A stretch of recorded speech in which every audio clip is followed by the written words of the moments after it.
বাঙালির authentic dish চিতল মাছের কালিয়া রেসিপিটা মানুষের রান্নাঘরে আজকে করে দেখাবো। এই রেসিপিটা গরম ভাতের সঙ্গে খেতে খুবই ভালো লাগে। রেসিপিটা শুরু করার আগে বাই দ্য ওয়ে, আমি মানুষের রান্নাঘরে আপনাদের সকলকে স্বাগত জানিয়ে রেসিপিটা শুরু করছি। রেসিপিটি তৈরি করার জন্য কী কী লাগবে তা আমরা দেখে নেব। প্রথমে আমি 1 কিলো চিতল মাছের পেটি নিয়েছি।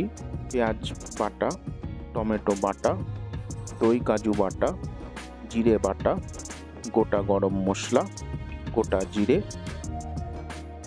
কাজু কিশমিশ, হলুদ গুঁড়ো, নুন, লঙ্কা বাটা, আদা বাটা, রসুন বাটা, সাদা তেল, ঘি, গরম মশলা এবং কেটে রাখা আলু।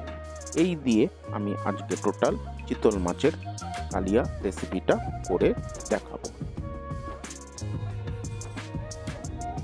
প্রথমে আমি চিতল মাছগুলো ভালো করে ধুয়ে 2 চামচের মতো নুন দিলাম এবং 1 টেবিল চামচের মতো হলুদ গুঁড়ো দিয়ে মাছটার মধ্যে নুন হলুদ ভালো করে মাখিয়ে নেব। ভালো করে মাখিয়ে আমি মাছটাকে 15 মিনিটের জন্য রেখে দেব, যাতে প্রপার নুনেরটা মাছের ভেতর ঢোকে। 15 মিনিট পরে আমি মাছগুলোকে ভেজে নেব। তার জন্য কড়াইতে আমি 150 গ্রামের মতো সাদা তেল দিয়ে দিলাম। সাদা তেলটা দিয়ে দেওয়ার পরে যখন ভালো করে গরম হয়ে আসবে তেলটা, সেই সময় আমি মাছগুলো একে একে করে ভেজে নেব। ঠান্ডা তেলে কখনোই মাছ দেবেন না, তাহলে মাছ ভাজতে গেলে কড়াইতে লেগে যাবে।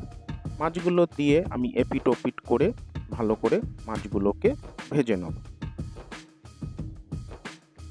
একে একে করে সব মাছগুলো ভেজে নিয়ে আমি মাছগুলোকে তুলে রাখব।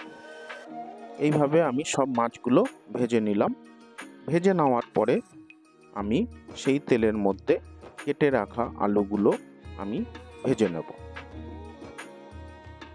আলুগুলো দিয়ে আলুগুলোকেও হালকা ব্রাউন করে ভেজে নিতে হবে। হালকা যখন ব্রাউন হয়ে আসবে, আমি সেই অবস্থায় আলুগুলোকেও তুলে রেখে দেবো। আলু ভাজা হয়ে যাওয়ার পরে গোটা কাজু আমি ভেজে নেব, যেগুলো পরে ঝোলে আমি অ্যাড করব। কাজু ভেজে নেওয়ার পরেও আমি একটা কিশমিশও এর মধ্যে ভেজে নেব। কাজু কিশমিশ ভাজা হয়ে যাওয়ার পরে আমি সেই তেলের মধ্যে গোটা গরম মশলা, 3টে তেজপাতা এবং 1 টেবিল চামচ জিরে দিয়ে ভালো করে ফোড়নটাকে ভেজে নেব, যাতে তেলের মধ্যে সুন্দর একটা ফোড়নের স্মেল থাকে। এইবার আমি এই মধ্যে 3 টেবিল চামচ পেঁয়াজ বাটা দিয়ে দেব। পেঁয়াজ বাটা দিয়ে ভালো করে তেলের সঙ্গে পেঁয়াজটাকে ভেজে নেব।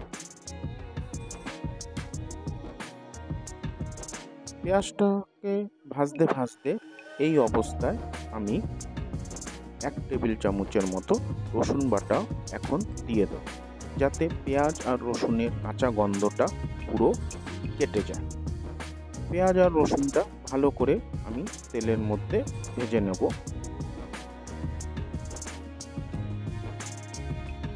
পেঁয়াজ রসুনটা ভালো করে ভাজতে ভাজতে যখন আমার হালকা ব্রাউন কালারের মতো হয়ে আসবে, সেই সময় আমি এর মধ্যে 2 টেবিল চামচের মতো আদা বাটা দেব।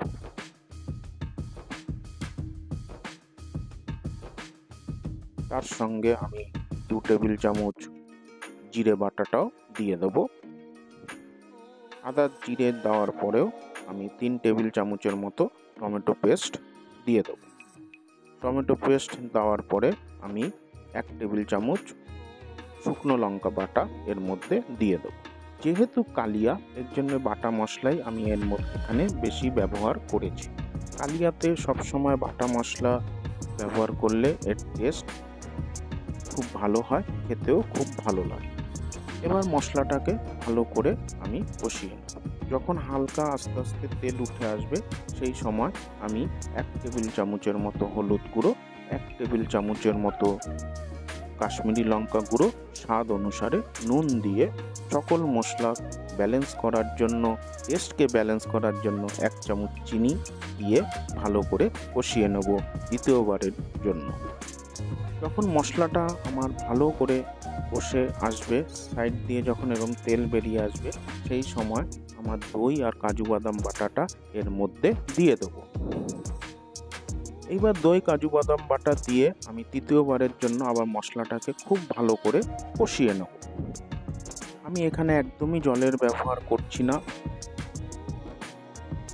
এবার তার সঙ্গে আমি কাজু কিশমিশটার মধ্যে দিয়ে দিলাম। আমার যখন মশলার থেকে এরকম চারিদিকে তেল উঠে আসবে তখন আমার বুঝতে হবে আমার মশলাটা পুরো প্রপার কষানো হয়ে গেছে। এরকম যখন পুরো তেল আমার ছেড়ে আসবে মশলার থেকে তখন ভেজে রাখা আলুগুলো আমি এর মধ্যে দিয়ে দিলাম। আলু দিয়ে মশলার সঙ্গে ভালো করে মিক্সিং করে নিতে হবে যাতে আলুর মধ্যে প্রপার মশলার স্মেলটা ঢোকে।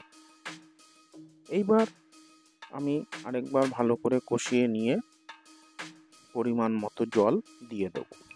যেহেতু চিতল মাছ একটু শক্ত মাছ, তাই জলের পরিমাণটা এখানে একটু বেশি দিতে হবে, কারণ ঝোলটা মধ্যে মাছটাকে ভালো করে ফুটিয়ে নিতে হবে। এবার আমি এর মধ্যে 1 টেবিল চামচের মতো গরম মশলা অ্যাড করলাম যাতে আলু মাছের মধ্যে প্রপার গরম মশলা স্মেলটা ঢোকে। এবার একটা ফুটে আসলে ঝোলটা, তার মধ্যে আমি ভেজে রাখা মাছগুলো দিয়ে দেব। ভেজে রাখা মাছগুলো দিয়ে প্রথমে হাই ফ্লেমে আমি 5 মিনিটের জন্য ফুটিয়ে নেব। 5 মিনিটের জন্য হাই ফ্লেমে ফুটিয়ে নেওয়ার পরে আমি ফ্লেমটাকে কম করে আমি ঢাকা দিয়ে দেবো 15 মিনিটের জন্য। ফ্লেমটা আমি একদম লো করে দিলাম।